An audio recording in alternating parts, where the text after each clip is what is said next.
सुप्रभातम प्रिय छात्राः। अंतर्जालीय audio video Sanskrit कलांशे सर्वेषां कृते सुस्वागतम् अभिनन्दनानि च। छात्राः, आधुनिक युगे जे कवयः स्वशक्त्यानुसारं स्वरचनाभिः उत्कलं गौरवान्वितं कृतवन्तः, तेषु लेखकेषु उपन्यासकारेषु व्यासकविः फकीरमोहन अन्यतमः।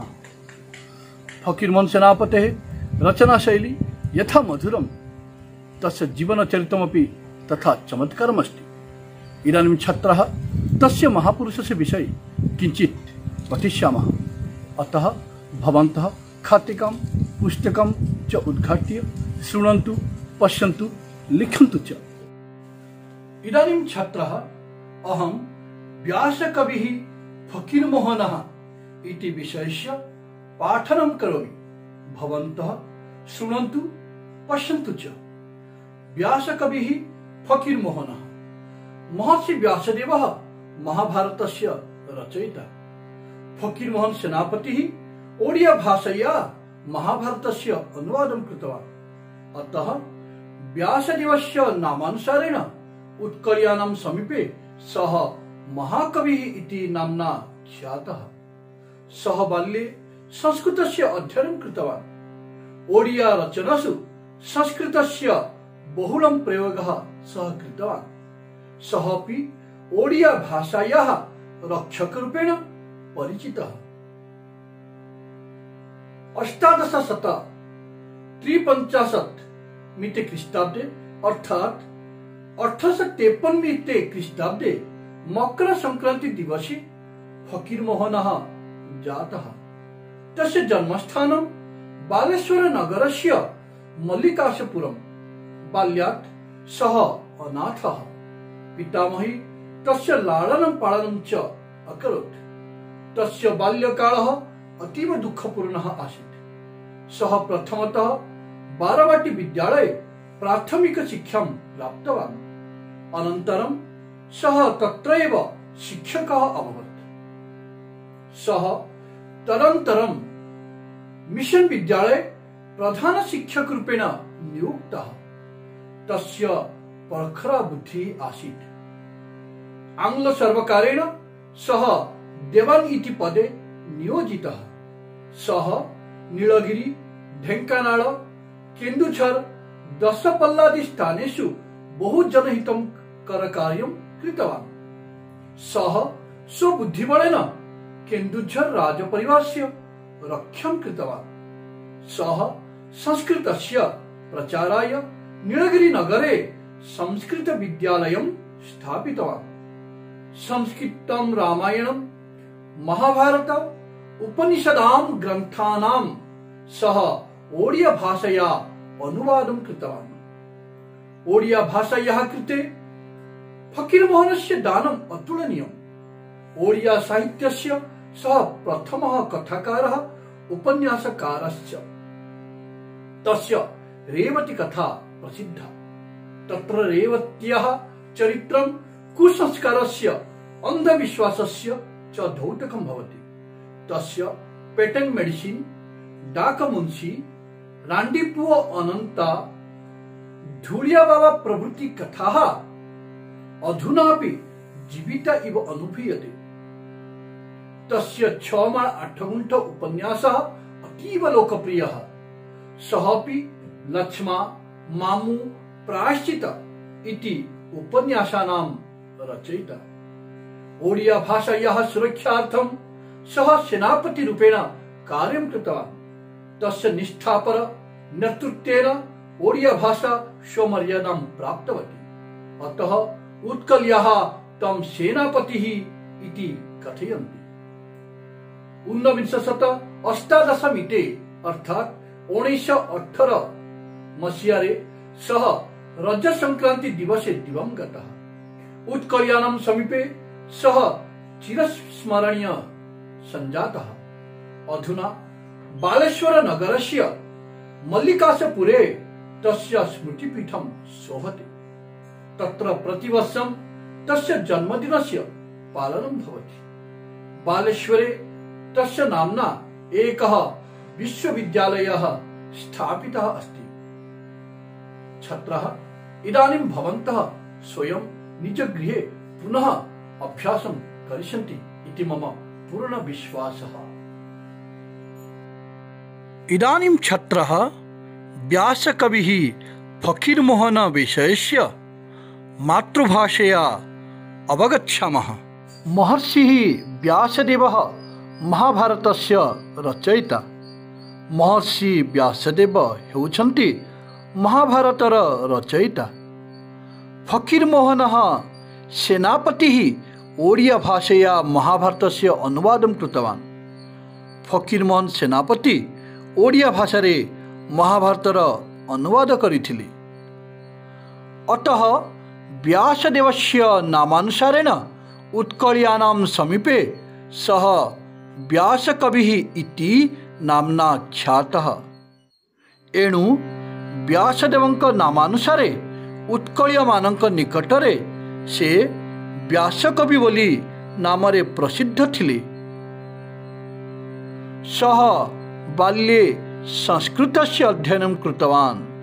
से बाल्यकालरे संस्कृतर अध्ययन करिथिले। ओडिया रचनासु संस्कृतस्य बहुलं प्रयोगः च कृतवान्। तांकर जो रचनावली थिला सेठारे ओडिया रचनावली जो थिला सेठी से संस्कृतर अनेक प्रयोग करिथिले। सपि ओडिया भाषायाः रक्षक रूपेण परिचित। से मध्य ओडिया भाषार रक्षक भावरे परिचित। 1853 ख्रीष्टाब्दे मकर संक्रांति दिवसे फकीरमोहनः जातः। 1853 मसीहारे मकर संक्रांति दिनरे फकीरमोहन जन्मग्रहण करिथिले। तस्य जन्मस्थानं बालेश्वर नगरस्य मल्लिकाशपुरम। तांकर जन्मस्थान बालेश्वर जिल्लार मल्लिकाशपुर स्थान रहिथिला। बाल्यात् सह अनाथः। बाल्यकालरू पिलाबिलरू से अनाथ थिले। माता पिता ही नथिले। पितामही तस्य लालन पालनं च अकरोत्। जेजेमा तांकर लालन पालन करिथिले। तस्य बाल्यकालः अतीव दुःखपूर्णः आसीत्। तांकर पिलाबेलरू अत्यंत दुःखपूर्ण थिला। सः प्रथमतः बारवाटी विद्यालये प्राथमिक शिक्षां प्राप्तवान्। से प्रथमरु ही बारवाटी विद्यालये प्राथमिक शिक्षा लाभ करिथिले। अनन्तरं सः तत्र एव शिक्षकः अभवत्। परे परे से सेठारे ही शिक्षक होइगले। सः तदनन्तरं मिशन विद्यालये प्रधान शिक्षक रूपेण नियुक्तः। तापरे परे से मिशन विद्यालय रे प्रधान शिक्षक रूपरे नियुक्त होइगले। तस्य प्रखर बुद्धि आसीत्। तांकर तीक्ष्ण बुद्धि थिला। आंग्ल सर्वकारेण सह देवान इति पदे नियोजितः। इंग्रेज सरकार के द्वारा से देवान पदरे नियुक्त होइगले। सह नीलगिरी ढेंकानाल केन्दुझर दशपल्लादि स्थानेषु बहु जनहितकरं कार्यं कृतवान्। से नीलगिरी ढेंकानाल केन्दुझर दशपल्लादि स्थान मानकरे अनेक लोक कल्याणकारी काम गुड़िक करिथिले। सह स्वबुद्धि बलेन केन्दुझर राज परिवारस्य रक्षां कृतवान्। से निज बुद्धि बलरे केन्दुझर राज परिवार रक्षा करिथिले। सह संस्कृतस्य प्रचाराय नीलगिरी नगरे संस्कृत विद्यालयं स्थापितवान्। से संस्कृतर प्रचार पाई सुरक्षा पाई नीलगिरी सहर रे गोटे संस्कृत विद्यालय स्थापन करिथिले। संस्कृत रामायण महाभारतम उपनिषदाम ग्रंथानाम सह ओडिया भाषया अनुवादं कृतवान्। संस्कृत रामायण महाभारत उपनिषद आदि ग्रंथमानंकर से ओडिया भाषा रे अनुवाद करिथिले। ओडिया भाषायाः कृते फकीरमोहनस्य दानम् अतुलनीयम्। ओडिया भाषार पाई फकीरमोहनकर दान अतुलनीय अटे। ओडिया साहित्यस्य सह प्रथम कथाकारः उपन्यासकारश्च।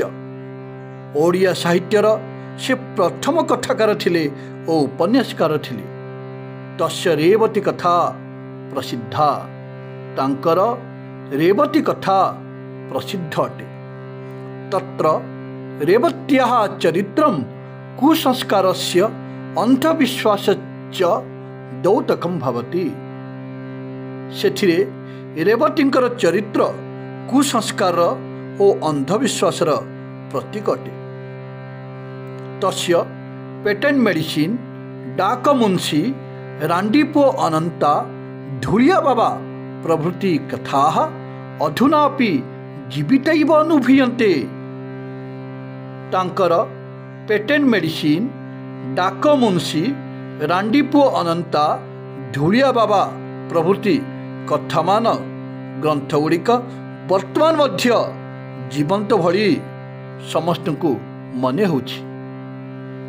तस्य 6 माण 8 गुंठ उपन्यास अतीव लोकप्रिय। तांकर 6 माण 8 गुंठ उपन्यास अत्यंत लोकप्रिय। सहपि लच्छमा, मामू, प्रायश्चित इति उपन्यासानां रचयिता। आवरी से मध्य लच्छमा, मामू, प्रायश्चित इत्यादि उपन्यास मानकर रचयिता अटन्ति। ओडिया भाषायाः सुरक्षार्थं सः सेनापति रूपेण कार्यं कृतवान्। ओडिया भाषार सुरक्षा निमन्ते से सेनापति भावे काम करिथिले। तस्य निष्ठापर नेतृत्वेन ओडिया भाषा स्वमर्यादां प्राप्तवती। तांकर निष्ठापर नेतृत्वरे ओडिया भाषा आज निज सम्मान पाइथिला। अतः उत्कलियाः तम सेनापति इति कथयन्ति। तेणुकरी उत्कलीय माने आज मध्य तांकु सेनापति बोली कहिथान्ति। 1978 वर्षे सह रज संक्रांति दिवसे दिवं गतः। 1978 वर्षरे से रज संक्रांति दिन रे मृत्युवरण करिथिले।